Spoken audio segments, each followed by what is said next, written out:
Santannya kita remas seperti meremas santan biasa ya.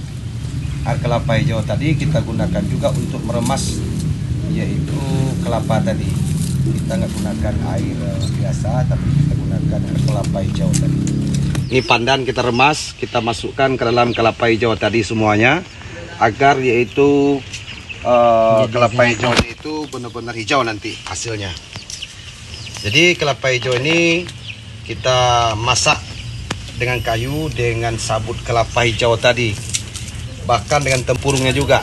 Tempurung kelapa hijau ini kita masukkan ke dalam juga nanti ya. Setelah itu kita ambil minyaknya. Ya benar lah ya. Jadi minyak kelapa hijau ini sulit bertemu, jarang-jarang bertemu. Untuk mendapatkannya butuh perjuangan.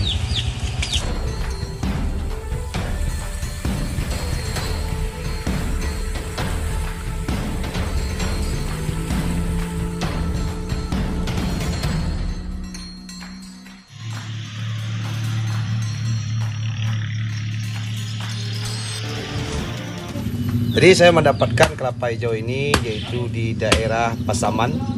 Kemudian masuk kita ke sebuah pelosok, yaitu nama pelosoknya yaitu Maligi. Karena sangat bermanfaat sekali kelapa hijau ini, bahkan banyak kegunaannya dan banyak khasiatnya. Dapat mengobati asam urat, rematik, stroke, lumpuh, kanker ya. Kanker pembuluh darah itu bisa dioleskan saja. Seperti orang penyakit diabetes dioleskan saja ya. Ya, digigit binatang berbisa ya juga bisa.